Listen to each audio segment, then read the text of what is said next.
watching Property TV.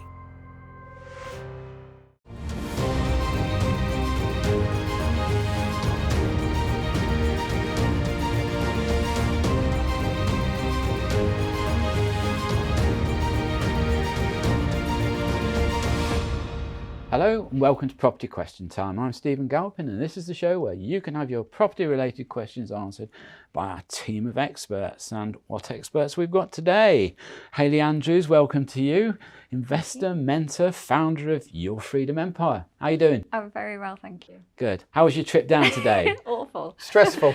Very stressful. John Howard, developer, investor, author and Property TV panellist. How are you, John? I'm very well, thank you, Stephen. Good. On form today? On form, easy journey down, only an hour from Ipswich, less than an hour. Good, then we'll have no trouble. Property prices are very low in Ipswich. All right. Well, we'll have no trouble with the questions then, will we? Right. Great place to relocate to. John, I'm going to do the unconventional thing and start with you Okay. first. All right. With the current economic difficulties affecting most industry costs, do the panel think it would be acceptable for planning authorities to relax the many green requirements associated with new development projects, thereby reducing the overall building costs? Well, that's a very interesting point, and I was speaking at a university recently, and I was asked about sustainability. And I did say that I've just bought an electric car, which seemed to quite impress them on sustainability. But what they meant was, of course, you know, what happens with these local authorities, because actually, as a developer, we all need to be responsible for the environment. However, we are forced to be very, very responsible by the local authorities these days. There's lots of things that are in the planning agreements that you have to do now. And so much so that it is costing more and more to develop property. So I think when things are tough, just like the government are looking to reopen some of the gas fields and oil fields, I think there needs to be, in my view, a lessening of these requirements. I agree. I know in the long term we need them. Of course we need them. We all understand we need them, don't we? But in the short term, you know, it's going to be very, very tough for developers. Very tough. If you're an investor looking to retain property long term, I don't think there's going to be too many problems.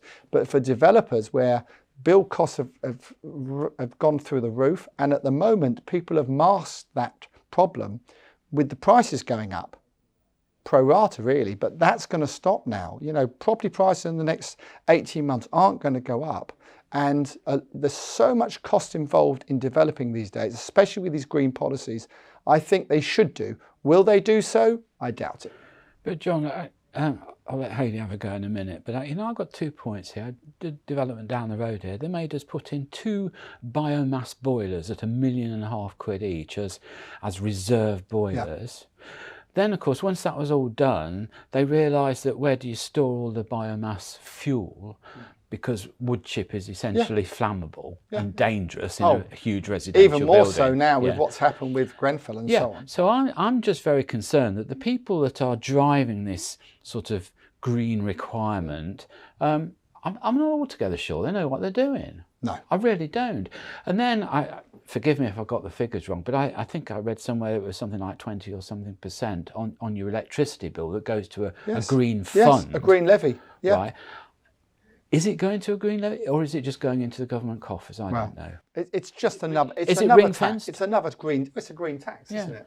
So I'm really not sure, and I think in today's economic world, I just think we need to be flexible, and I think we need to be sensible, and I don't think we need to get hung up on we actually agree. Over-enthusiastic policies. Well, we don't disagree much, do we? No. Every time, every episode. No, I completely agree with you guys. There's a line, of course, we've got to look at reducing our carbon footprint and making, you know, the world a greener place. But you've got to look at investment opportunity as well. And of course, that's diminishing with prices, you know, of materials just soaring, and as John said, you have been able to kind of counter that with the rise in obviously sale prices as well, but that is going to slow down and it is going to affect development, and I think we need to look at a different way of construction, different materials, quicker builds, and be creative, get in line with some other countries in Europe. The government are trying to do that, but of course every alternative is more expensive than bricks and mortar. That's the truth at the moment. It really is. But then it may be actually quicker to build as a result. It is quicker to build. So, time is money. So in actual fact, while it may cost you a little bit more from, delivery materials, things like that, importing, all of those types of stuff, it will actually save you money in the long run because the project will be completed quicker. So there's a balance. There is a balance, and I know it's a hard task, actually. It is, and the government are very keen to allow, to open up the market, if you like, to more of these eco-type houses and so on. But at the moment, they're expensive. But the lenders are not particularly on board. And the lenders aren't really on board. But you see, again, down here in Docklands, when the first development started down here, there was such a hooray about it. They were going to encourage self-build. Mm-hmm. Well, that was super till it all went wrong. Always till nobody could get a mortgage to well, they're buy, doing that now again. I mean, they're very keen on. The government are really keen on self-build. But if you've got a self-build of 5 houses and you get on with your house, and the next door neighbour doesn't, they've got a caravan sat there for 5 years, it's going to be detrimental to the value of your home that you've done and how you live and your enjoyment of your home. So John, it's very difficult. John, you're politically connected. I mean, the fact that we have had, I think, 20 housing ministers since 1999, I think it is. One a year, basically. It's one a year, isn't it? Are we ever going to get any consistent and reasonable policies while we have such political changes? Well, I think that half the problem with that is not just the fact that the housing ministers change, but of course the Secretary of State for Housing is very different, and there haven't been so many of those. Michael Gove's the current one. But what I would say is that whatever planning policies they try and put in place, the local authorities and the MPs in those areas where they're saying, we're going to force you to build 3,000 homes, they are always anti it. The MPs are anti it in those areas because they know they'll lose votes at the election. They won't be in next time. So they stop, all these things are stopped really by their own party. When it comes to a vote about it, they vote against it. Well, I think there should be more tax benefits for making your homes greener and things like that. And I think that needs to come into place for landlords as well. I wondered what you were saying then, Hayley, because we got off the subject a bit, didn't we? Really? So you just brought us back. My brain's just thinking about the overall kind of solution. You brought us straight back to it. Well done. I mean, ultimately, landlords need support in order to put green policies in place. Everybody does, and that's that's really the point, isn't it? There needs to be more government support to help get to this kind of net zero. But again, I think John's point, we've both had electric cars, but actually when you talk to people and they tell you that the energy used to make the batteries and the steel's still the same, or aluminium. It's just a different way. Just a different way of getting to the same place. The energy's got to come from somewhere. All right. Yeah. Okay, well, we better let Hayley have a question, hadn't we? Right, okay. We'll let you take part, Hayley, don't worry. Right, some property publications are suggesting that for a number of reasons, including new government policies, the UK rental market is shrinking dramatically. Do the panel think that this will cause a significant rise in rental price levels, aggravating further the shortage of both availability of properties and indeed tenants able to afford private sector renting? Do you want the short answer or the long answer? You've got 4 minutes. Okay, we'll go in between then. So yes, of course it will. It's simple laws of supply and demand, and actually, since 2019 and actually we have seen a decline in private rental sector shrinking. So they're absolutely right, whoever sent the question in. And many landlords have kind of thrown in the towel and just sold while the prices are high, got out, cashed up and invested elsewhere. When, the incentives are removed and there's backlash constantly and changes all the time, that puts fear in people, and they don't like what they don't know. And there's been so many uncertainties over the last 5 or 6 years that many people have just thought, the reward actually doesn't, it doesn't weigh up any longer.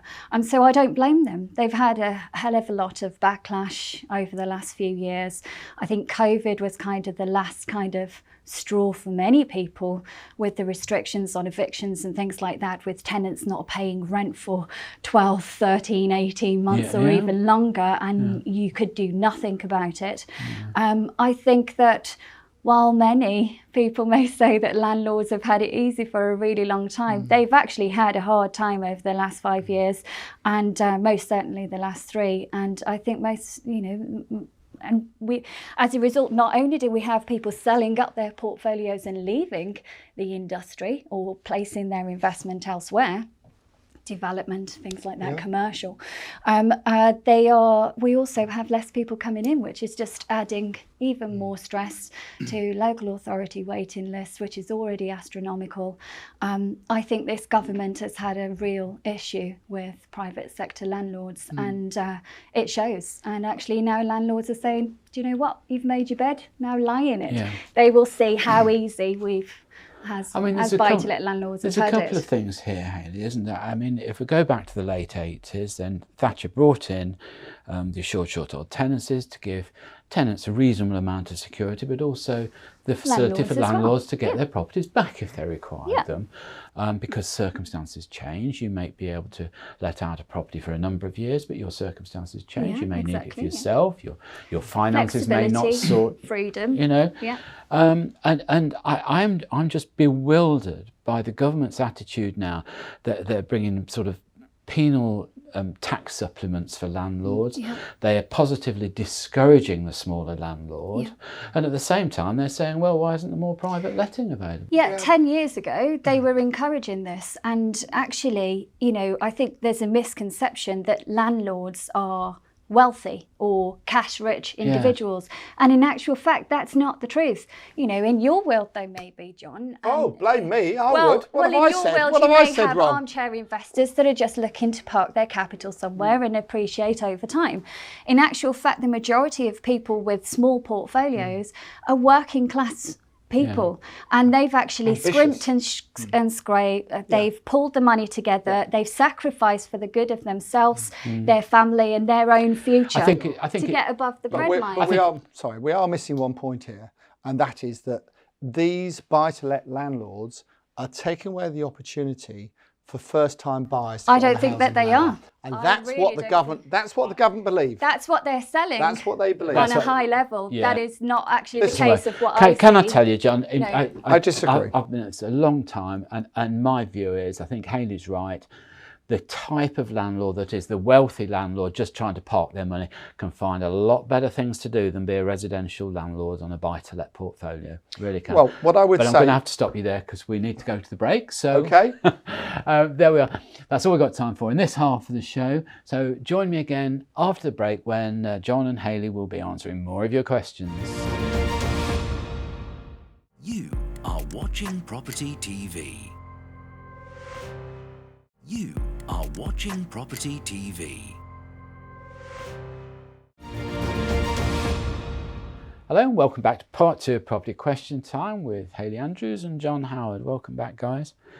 Right, your second questions are in fact both, I think, to do with government policies, which we've been discussing in the break. Exactly. We haven't stopped, by the way. We haven't stopped talking yet. Other people watching an advert, we haven't stopped. We've carried on. So we're sorry, viewers. We'll let you know one day what we were saying. What we were saying, yeah. But anyway, so John. Yes. With what's claimed to be a newly invigorating government, what would the panel think could be done to accelerate the provision of much needed new housing stock right across the UK? Another massive question, isn't it, really? If you don't know, just so you don't know. Well, I think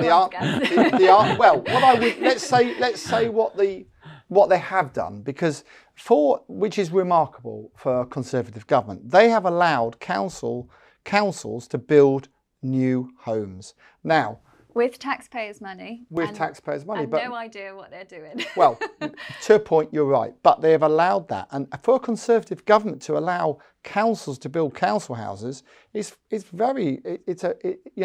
I never thought I'd ever see it happen. On top of that, you've got the housing associations, which this government pumps millions and millions of pounds into housing associations through, you know, through the government funding banks and so on. You know, they're throwing millions and millions and millions of pounds at the projects, and it's still not enough because so many people want to live in the UK. It's such a popular, wonderful country to live in, and I don't think realistically they'll ever no government will get on top of the demand. I don't think, honestly, I don't think they will. We need to build 500 houses every year in the UK, not 300, 500, just to keep up the current demand. That's not all the back demand that there's been as well. And it's just, I don't think it's possible. I honestly don't think there's enough labour to do it, there's not enough money to do it, and there's not enough materials to do it. Yet Very difficult. Yet they're looking at a scheme to sell it off to people that are on benefits that will get a discount. Well, that's all to do with home ownership, which is at 64% in the UK. But it was higher. They're still building those houses, though, aren't they? But they can't replace the ones. Do these government ministers understand anything about life? Absolutely because, nothing. You know, let's just they're very bright individuals. Let's just look at the proposition you just talked about. You're going to let people on universal credit have a mortgage and buy a home. Great stuff. So when they need their 5% deposit, even at the rate of, you know, the standard house cost these days, they're probably going to need what, £10,000–15,000 savings, right? Now, if they've managed to survive, well, to actually build up a savings bank of £10,000–15,000 on universal credit, well, quite frankly, they can't have universal credit of 15,000. A, they can't have it, but B, you know, universal credit's paying them too much, isn't it? If they've got that kind of surplus. I think that might be the case. You know, this is what I was saying earlier. This government seems to be rewarding those that have sat on their bottom and punishing those that have got up and done something to improve their financial situation. I think we have to bring it back to the fact that the government, Homes England, is the government bank, and Homes England has set aside billions of pounds to invest into housing in the UK for private developers.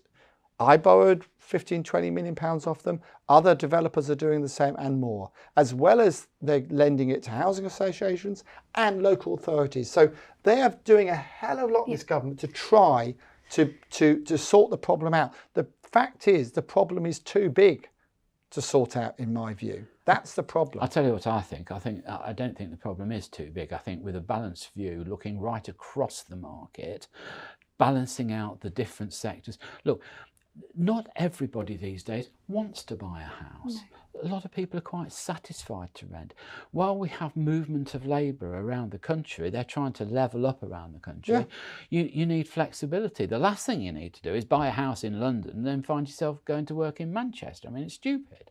You know, it is a different lifestyle choice now. It's totally different. And we may or may not be falling into the sort of European ethos of, you know, no, I don't need to. But in Europe, you can get a 50-year mortgage. It's hard to do that here, for instance, and they passed on through generations. Yeah. But I think things like that, mortgages that you can pass down to a lower generation, be great. I don't see what the problem is. You know, it's a bit like if you buy a car on hire purchase or whatever, they don't really care much about you because the asset's sitting there and all right. Yeah. Every month you pay a bit off, it's safer for them, isn't it? Yeah. And I don't see why that can't apply to housing. No. But I just think it needs people who understand what life is really about. I agree. And the problem is with every government, every politician normally is they're very bright, but these days they've got no life experience. They're professional politicians from the age of 25, and that is a major problem for any government. And they're looking at headlines and they're looking at getting votes instead of really just looking at the issue and solving the problem. And that's the issue, I think. I mean, if you remember some of the government criticism a few months ago, they were saying what Johnson has done in Downing Street is to bring in a lot of 21, 22-year-old political advisors, policy advisors. Who they pay very little money to, if any. And frankly, what life experience have they got? None at all. None at all. But these are the guys that are being listened to. Don't know. Difficult one. But I don't think... Well, it's not really that difficult, We've is it? sorted it out, haven't we? But then the power's not in our hands. Well, sadly. Now, look, Hayley, I'm going to ask you a question now that somebody's written in, but I have to say, reading the newspapers this morning, the question has been almost preempted. But I think it's worth the conversation because it brings in a sort of wider scope to the question. What do the panel think the government's suggestion that pets must be allowed in all rented properties? And what can I do if my potential landlord refuses permission for me to have a pet?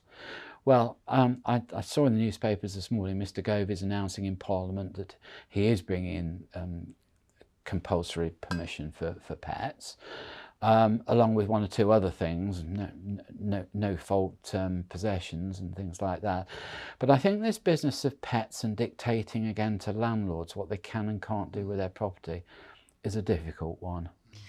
It is a difficult one, and I think the original approach with the modern tenancy, the government's new model tenancy, that's the name, was the right approach. It was almost encouraging the landlord. It was good practice, and it was still giving you a choice, and basically asking you to accept pets unless there was a reasonable ground to refuse. So it kind of still left the conversation between the landlord and the tenant. There was checks that would be carried out on the tenant to make sure that they were responsible, the property was fit for a pet, and that, you know, the lease didn't restrict the pet from being there. There's loads of different reasons why, you know, for HMOs, for example, you can't have 5 dogs in a 5-bed HMO, you know, so these are things that really need to be looked at. There's some properties that are not fit for pets.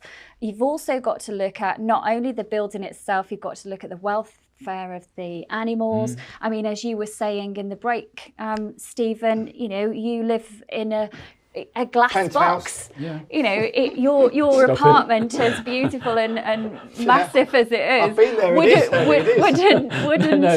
you know, wouldn't be fit for an animal, would it? No. So, you know, I think the welfare of the animals need to be looked at, and instead of just dictating all the time. And I think as a buy-to-let landlord, I'm getting a little bit tired of it. Well, I mean, the government's argument on this is, oh, it's not a problem. I mean, this was Gove. He said, not a problem. A landlord can take out insurance to cover any damage by a pet. It's not just about insuring the about property. that. It's about the other residents as well in the block. Exactly. And then secondly, Hayley, you have to forgive me, it's a long time since I got involved in any rentals, but am I not right to think that there's a limit to how much deposit Yes, there is. you can take? Yeah. You see, Gove again is saying, oh, you just take a bigger rental deposit. Well, but then you're they not need to allowed write that back into law. because that was taken away, you know, Yeah. with a tenant fee ban and things like that. So you can take out insurance, a pet policy, to cover your property in the event that a pet or a tenant's pet damages the property, but you can't charge that back to the landlord. Currently, as it stands, you can, within your AST, you can refuse as long as you're not being unreasonable and you give reasons, you know, a reasonable excuse Well, of why. I mean, I don't think excuse is quite the right word. I actually allow pets in my properties outside of HMOs, and the reason I do is because I do have pet policies in place. I'm insured, and landlords with pets do tend to stay longer, so it reduces void periods and things like that. So I take out the insurance, but of course I used to pass that cost across to the tenants as well. I can't do that anymore. No. It's a business choice to still protect my asset. Yeah. Mental health's got something to do with it as well. I think Gove's decision is also to do with mental health, because I think if people have a pet, there's that was something that. And I can't believe I'm saying that was brought up in COVID, wasn't it? When people were contained in their flats all week. But my dog Mabel helps me to relax. I go for long walks with her, talk to her. It's all about de-stressing, and actually, you know, I can't believe I'm saying this particularly. I can't believe you're saying this. But actually, I think there is a case to say if you have an animal and he's looking after, you've got more responsibility. No, there is something to be said for that. I'm, you know, pro pet. I love animals. I've got a dog. I've always had a pet. I don't really want my tenants to have any. But you I'm see, happy to do it myself. Hayley, the final question that I've got on this is this. I mean, I live in a block of flats across the road there, and I don't think I'm even allowed to have a goldfish in a bowl, actually. Without permission. No, it doesn't At say all. without pets. At No all. pets on the No lease, pets at all of any kind. Well, this is what. Right. So if they bring this into and it's law, then Right. So that's my question. Yeah. Which takes priority? My head lease that stops me having the pet, or the government legislation that says. Well, it won't be and if you can irrespective, question will it? one and override it, can we then question everything Everything can in override the it? lease, yeah. It's I getting would say it won't a be little bit. irrespective. It will be going forward.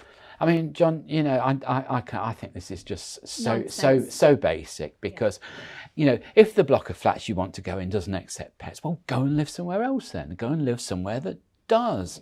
And it is for the They can't benefit rent of. anywhere now. And it's also for the I'm benefit of private all, rent. it's for the benefit of all the residents as well in Yes, the block. absolutely. To be fair, you've got to But I- remember, but not I- just about the landlord. I'm just going to go back on something I said a million times before. You know, when you're renting, you know, your landlord produces a lease, so he's happy with it. You're given the lease, you read it, you're happy with it, you sign it up. So why don't you just both do what it says and stick to it? It's as simple as that, isn't it? Yeah, it really is that. So there we are. Anyway, that's all we've got time for today. So, Hayley Andrews, John Howard, thank you so much for both coming in today. Pleasure. Lively conversation as ever, but good advice too. So I'm Stephen Galpin. Join me again next time on Property Question Time. Look forward to seeing you then.